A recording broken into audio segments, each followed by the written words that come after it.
আসসালামু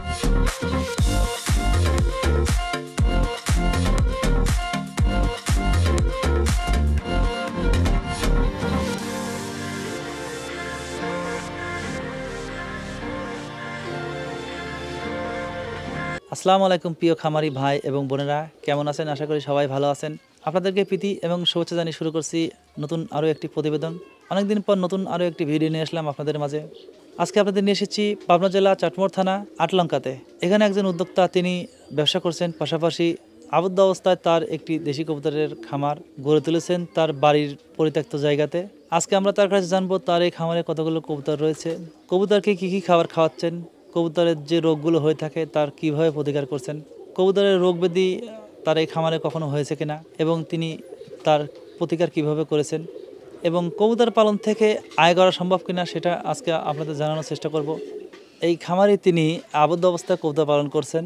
অনেকেই বলে থাকেন যে আবদ্ধ অবস্থায় কবুতর পালনের লস, এবং আবদ্ধ অবস্থায় কবুতর পালন করলে অনেক অসুবিধার সম্মুখীন হতে হয়। কবুতর পালন থেকে কিভাবে আপনি নতুন খামারি শুরু করতে পারবেন, তার এই খামারটি সম্পূর্ণ ঝুড়ি দ্বারা তিনি গড়ে তুলেছেন, এবং এই খামারে অনেক বিষয় নতুন নতুন তিনি আবিষ্কার করেছেন তার নিজের থেকে।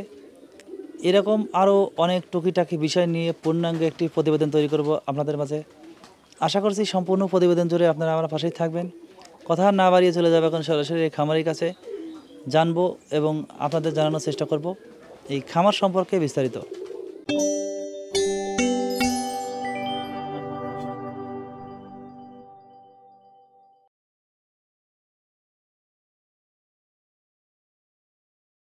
আসসালামু আলাইকুম।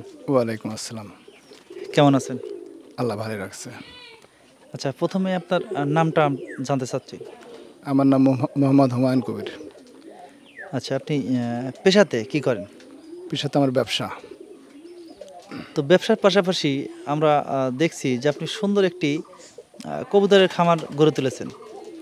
তো এখানে কি কি জাতের কবুতর রয়েছে? আমি শুধু দেশি জাতের কবুতর করছি। দেশি?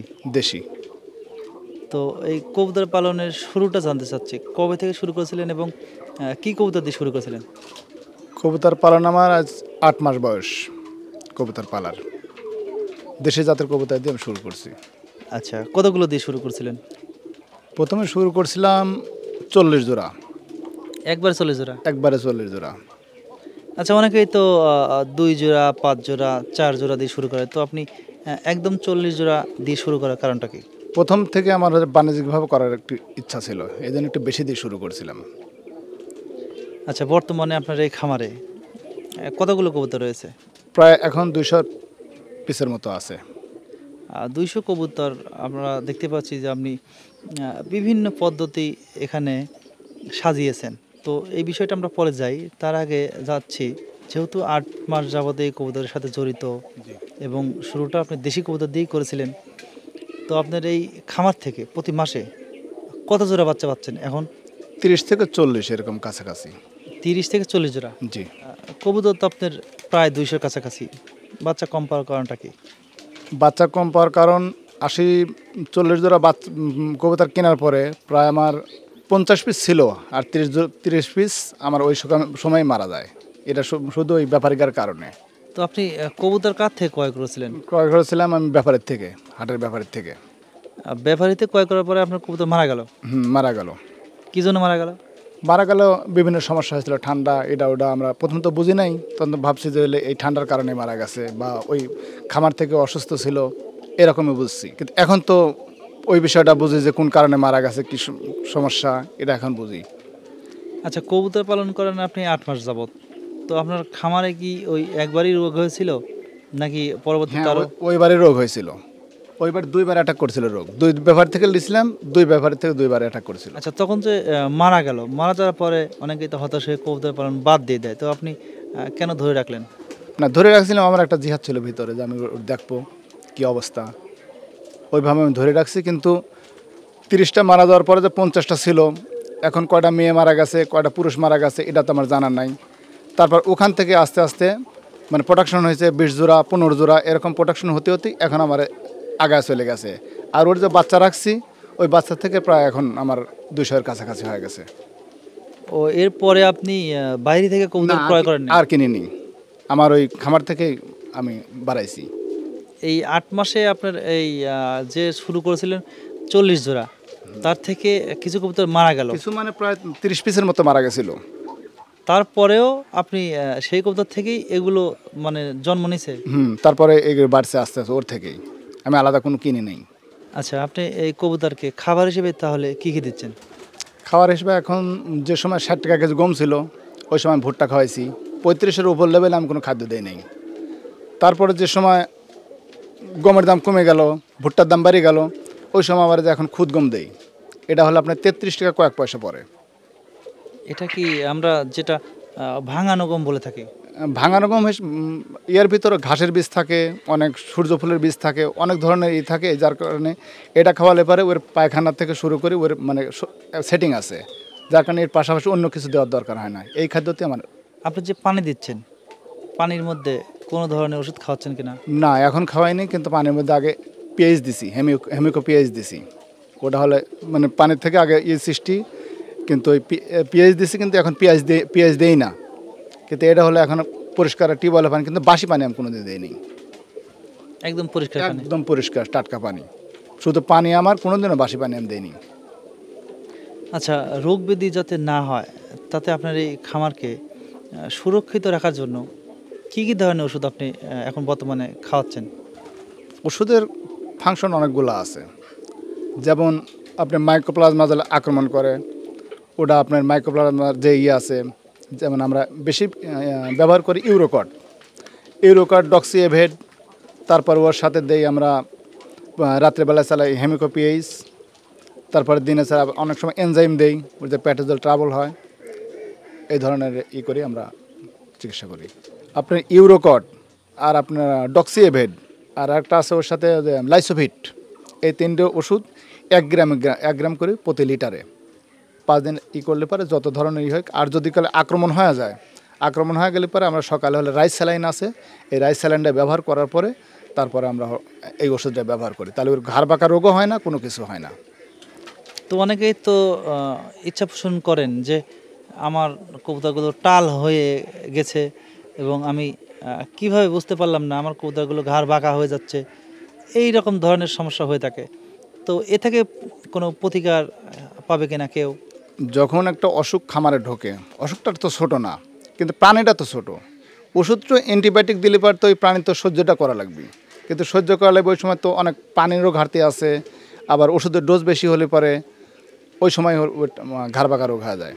আর এই ঘাড় বাঁকা রোগ ঠিক করার একটাই উপায়, সেটা আপনার সকালে আপনার ওষুধ দেওয়ার আগে রাইস স্যালাইন ব্যবহার করা লাগবে। রাইস স্যালাইন ব্যবহার করার পর তারপর আপনি ওষুধ ব্যবহার করবেন, তাহলে আপনার অসুখও চলে যাবে, কিন্তু কোনো সমস্যা নেই। মানে টাল রোগটা হবে না? না, টাল রোগ হবেই না। আর আপনার রাইস স্যালাইন ব্যতীত যদি কালে কোনো ওষুধ প্রয়োগ করেন, তাহলে ওই অসুখটা সারবে, কিন্তু একটু সমস্যা আছে। আচ্ছা, অনেকেই তো কবুতর পালন করতে কবুতরকে ভ্যাকসিন দিয়ে থাকেন, তো আপনি দেন কিনা? ভ্যাকসিনের পরে যায়, কিন্তু এর মধ্যে আরেকটা ঘটনা আছে, যেমন আপনার ঠান্ডা লাগলে পরে পায়খানাটা চুনা পায়খানা হয়, তারপর আপনি ঝিমায়, হা করে নিঃশ্বাস ফেলায়, এইরকম কিন্তু আরেকটা রোগের লক্ষণ আছে, যেমন হলো ইকোলাই সালমোনা কয়। এই অসুখটা যদি কালে কোনো কবুতরের ধরে, হাঁস মুরগিরও অনেক সময় ধরে, যারা অভিজ্ঞ বড় বড় ডাক্তার আছে তারা জানেন, আর সাধারণ লোক তো এইগুলো জানে না। এই ইকোলাই সালমোনার যদি কালে কোনো চিকিৎসা না করা হয়, শুধু ঠান্ডার ডোজ করা হয়, এটা তো কত বড় ভুল হয়, এই জিনিসটা একমাত্র অভিজ্ঞ লোক ছাড়া জানে না। আর আমরা সেই ভুলটাই আমরা করে থাকি, আমরা ওই জিনিসটা চিকিৎসা না করি, আমরা ঠান্ডার দিকে চলে যাই, অথচ সে আক্রান্ত হয়েছে একটায়, আমরা চলে যাচ্ছি আর একটায়, আমার ওষুধ এরকম যাচ্ছে ওই রকম যাচ্ছে, এর জন্যই অনেক সময় হলে ওর ধকল চলে যায়। এই জন্যে আমরা কিছুটুখানে যে হেমিকো পিএইচ আছে, এই জিনিসটা যদি আমরা রাত্রে বিকালে পানির যদি ব্যবহার করি, এটার পাশাপাশি ঠান্ডার পাশাপাশি এটারও কাজ হয়ে যায়। ভ্যাকসিনেশন করেছেন কিনা? ভ্যাকসিন আমি করি নাই, করার আশাও নেই। আচ্ছা, ভ্যাকসিন না করলে অনেক ধরনের সমস্যা হয়, করলে কি কোনো সমস্যা হয়? না, ভ্যাকসিন করা ভালো, কিন্তু ভ্যাকসিন করা ভালো। ভ্যাকসিন একটা কারণে করি না, ভ্যাকসিনের কিছু নিয়মকানুন আছে। ভ্যাকসিনটা আনা লাগবে আপনার ফ্লাক্সে, আনার পরে ওই ভ্যাকসিনটা আপনি বরফের পানির ভিতর ডুবায়া ওই ঠান্ডায় তেনা দিয়ে ধরি 1 ফোঁটা করে খাওয়ান লাগবি, সেই ঠান্ডা সেই পানিটা পানিতে না পড়া মাটিতে না পড়া ভালো। এখন আপনি ওই পানির মধ্যে দিলেন, আর্দ্রতা কীরকম, সকালেতে সন্ধ্যায় দিলেন, এই জিনিসটাতে ভ্যাকসিন কাজ করবে কিনা এটা তো শিওর নাই। আর ওই পানিটা যদি ইয়াত পড়ে, রানীক্ষেতের ভ্যাকসিন মাটিতে পড়লে ওই মাটির থেকে যে অ্যাকশানটা হবে ওইটি হলে রানীক্ষেতের জন্ম আবার এই ঘরে নতুন করে শুরু হবে। এটা অনেকের জানা নেই, যার কারণে আমি ভ্যাকসিন ব্যবহার করি নাই। এমনি হলে যাতে আমার রানীক্ষেত না ধরে সেই চেষ্টা আমি করি, কিন্তু যদি সিস্টেম মতো না দেওয়া যায় তাহলে রানীক্ষেতের জন্ম ওই ঘরের থেকে আবার শুরু, ওই ওষুধের কারণেই। যে ওষুধ দিয়ে আমি রানীক্ষেত মারবো ওই ওষুধ দিয়ে আবার শুরু। এটা থেকে সাবধানে থাকতে হবে। হ্যাঁ, অবশ্যই। আচ্ছা, আমরা দেখছি যে আপনার খামারে আপনি অনেকগুলো ঝুড়ি লাগিয়েছেন, তো আপনার এখানে কতগুলো ঝুড়ি আছে? আমার ঝুড়ি আছে 80 পিস। 80 পিস? 80 পিস। আচ্ছা, ঝুড়ি দিয়ে কবুতরের খামার করার কারণটা কি? ঝুড়ির সুবিধা, পয়সা কম খরচ, অল্প টাকা খরচ, তারপরে একটা বড় খোপ বানালি যারা কবুতর পালন করে এরা জানে একটা যদি ভালো লড়া থাকে 20টা খোপ একাই দখল করে রাখবি, ওর আশেপাশে কারো ঘিসতে দেবে না। আর এটার কিন্তু ওই সুযোগটা নাই, যার যার জায়গায় শেষে থাকবি, ওর ঠুকানির কোনো সিস্টেম নেই। আচ্ছা, আপনার 80টা ঝুড়ি আছে, কবুতর আছে প্রায় 200-র কাছাকাছি, আর বাদবাকি কবুতরগুলো কিভাবে রাখছেন? বাদ বাকি কবুতর এখনও অ্যাডাল হয় নাই, অ্যাডাল হলে পরে ঝুড়ি বাড়ানো লাগবে। ওই যে আমার 50 পিসের থেকে তৈরি করছি, ওই বাচ্চাগুলো এখনও ডিমে যাওয়ার সিস্টেমে আসে নাই। ডিমে যখন যাবি ঝুড়ি আমার আরও বাড়া দেওয়া লাগবে।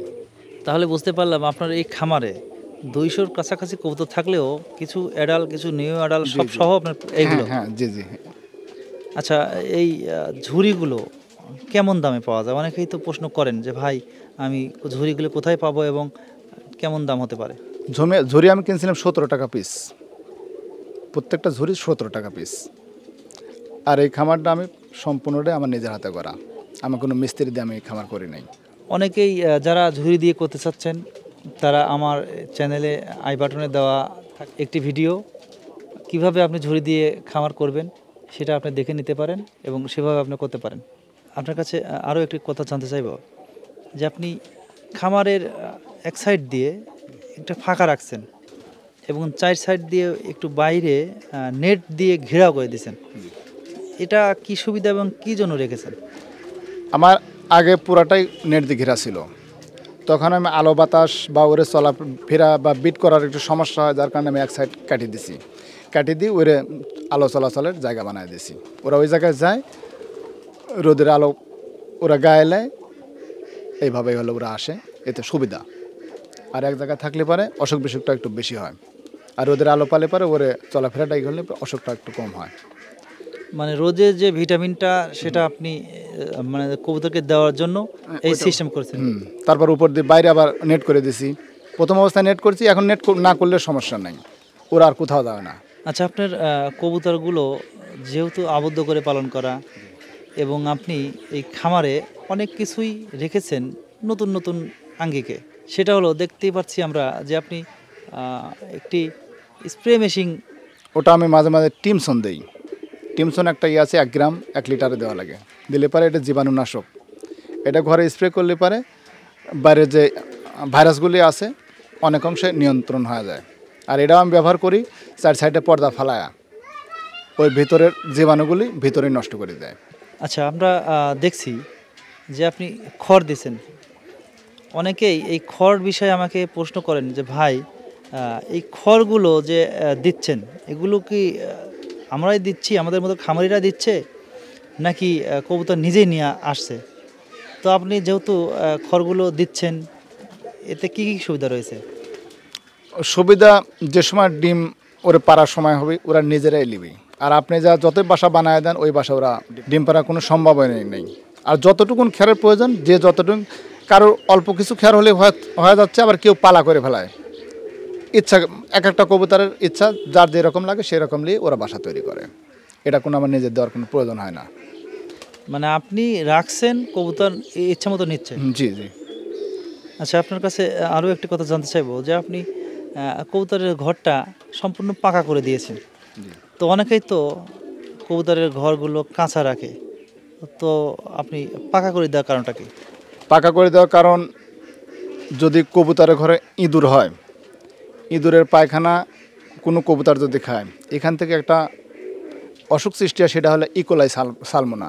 এটা ভালো ভালো ডাক্তাররা জানে, আমার মতো সাধারণ জনগণই হবেন। ওই পায়খানা যাতে না খায়, কোনো ইঁদুর না ঢোকে, কোনো তেলাপোকা না ঢোকে, এই ধরনের এর কারণে, এই সুবিধার কারণে এই পাকাটা করে দিচ্ছে। তারপর খাদ্যটা অপচয় হয় না, আর মাটির মধ্যে হলে তো খাদ্য অপচয় হবে। আবার ইঁদুরও অনেক সময় কিন্তু ডিম খায় বা ওরে বিরক্ত করে, এই বিরক্ততে এর হাত থেকে করে দিছি। আর বিশেষ কারণই হলো যে ওর এই অসুখটা ঠেকানোর জন্য। আর এই অসুখটা হলে পারে আপনার লক্ষণটা ঠান্ডা রোগের মতোই, কিন্তু বোঝা যাবে না, মনে হবে ঠান্ডা রোগ, কিন্তু অথচ হলো ট্রিটমেন্ট চলবে ঠান্ডা রোগের। অসুখ হলে আমার হলো ইকোলাই সালমোনা। ভুল সিদ্ধান্তের জন্য একটা খামার নষ্ট হয়ে যাবে। আচ্ছা, আমরা আপনার কাছে একটি কথা রিকোয়েস্ট করে জানবো যে আপনি 8 মাস যাবৎ কবুতর পালনের সাথে জড়িত, কিন্তু আপনি এত ভালো ভালো তথ্য এই কিভাবে পেলেন? এটা আমি অনেক, যখন আমার 30টা মারা যায়, আমি সরকারি পশু হাসপাতাল আছে, ওখানে আমি বেশ কয়েকবার গেছি। আমি এমন কবুতর নিয়েও গেছি, কিন্তু ওখান থেকে ফিনিশিং ওরা দিতে পারে নাই। লাস্টে বলেছে যে হলে কবুতরের অ্যাকুরেট কোনো ট্রিটমেন্ট হয় না। থিওরিভাবে হাঁস মুরগি যেভাবে চিকিৎসা করা হয়, ওই আংশিক অনুসারেই আমরা হলে চিকিৎসা করি, এইভাবেই দিই। তো পরে আস্তে আস্তে আস্তে গেলে এইগুলো করতে করতে করতে করতে এই ওষুধগুলো রিসার্চ করতে করতে এই ওষুধগুলো সেট হয়ে গেছে। এইগুলি করলেই, এই ওষুধগুলি ব্যবহার করলে আর কোনো সমস্যা নেই। আচ্ছা, আপনার কবুতরের যে ঘরটা, এই ঘরটা কি কবুতরের জন্য তৈরি করেছিলেন নাকি কোনো পরিত্যক্ত ছিল? আগে ব্রয়লার ঘর ছিল। ব্রয়লার পালন করতেন? হ্যাঁ, ব্রয়লার পালন করতাম। তো ব্রয়লারের ঘরে কবুতর পালনের সিদ্ধান্ত কেন নিলেন? ব্রয়লার আমি করোনায় 800-900 ব্রয়লার ছিল, ওই সময় আমি ব্রয়লার বিক্রি করে পারছিলাম না, একবারে করোনার মহামারীর সময়। তারপরে এই ঘরটা পরেই ছিল, পরে সিদ্ধান্ত নিলাম যে হলো কবুতর পালবো। তো আপনি যেহেতু 8 মাস যাবৎ কবুতর পালন করছেন, আপনি নতুন উদ্যোক্তা, এবং এরপরেও আপনি অনেক তথ্য, গুরুত্বপূর্ণ তথ্যই আমাদের দিলেন। তো আপনি কি বুঝতে পারছেন যে আপনার এই খামারে যে কবুতরগুলো আছে এবং খাবার ওষুধ বাদে আপনার এই খামার থেকে কোনো বেনিফিট পাচ্ছেন? এইভাবে তো অ্যাকুরেট হিসাব দেওয়া সম্ভব না, কারণ এখনও আমার অ্যাডাল্ট কতগুলো হয় নাই। বাচ্চা এখনও, এসিটা আপনি দেখছেন প্রায় 30 জোড়ার মতো বাচ্চা আছে। এই বাচ্চাগুলো আমি বেচবো না, এটাও রাখি দেবো। তাহলে যখন রাখি দেবো তখন এর মাও কিন্তু 1-1.5 মাস ডিম পারবে না। এটা তো অনেকেই জানে, যারা পুরাতন খামারই জানে যে বাচ্চা থাকতে পারে, ওর মা ডিম পারবে না। এই বাচ্চাগুলো আবার হয়ে উঠবে, তাহলে আমি যে সময় আমার বাচ্চা নেওয়া কভার হয়ে যাবে, ওই সময়টাই আমি হলো এর বাচ্চা নেওয়া বাদ দিয়ে দেবো, তখন প্রোডাকশনের সাইডে চলে যাব। কত জোড়া বাচ্চা আমি পাবো, কত জোড়া মাসে বাচ্চা আসবি, সম্পূর্ণটা তখন আমার তত্ত্ব বাড়া আসবে। কিন্তু আমি এখন আছি বাচ্চা বাড়ানোর তালে, আমি মানে কবুতরকে বৃদ্ধি করার জন্য বৃদ্ধি করার তালে আছি, কিন্তু আমি এখন বেচার তালে নেই। এই মাঝের সাথে 5 জোড়া 7 জোড়া 10 জোড়া এরকম বেচছি, কিন্তু অ্যাকুরেটভাবে যে এই মাসে, কারণ আমার 40 জোড়ার পর প্রোডাকশন চলে গেছিলো। ওই সময় যদি কাল আমি বাচ্চা বেচা শুরু করলাম, তাহলে আমার 40 জোড়াই আমার প্রোডাকশন থাকতো। কিন্তু আমার ওই সময় আমি 40 জোড়ার পর আমি যাইনি। ওই সময় আমি বাচ্চা রাখার চেষ্টা করেছি, পরে 1 মাস ডিমই ছিল না, আবার রানিং শুরু, বাচ্চা সারি চলে গেছে, আবার রানিং শুরু হয়েছে। আমি এইভাবে রাখি দেবো যত দূর পর্যন্ত যায়। 400-500 পিস হলে পরে আমি আর কবুতর রাখার আমার মানে বাড়ানোর ইচ্ছা নাই, তখন আমি বাচ্চা প্রোডাকশনের দিক চলে যাব। তারপরেও যদি আপনি বাচ্চা বিক্রি করেন, খাবার দামটা বাদ দেন, সেখান থেকে কি আয় বর্তমানে হবে?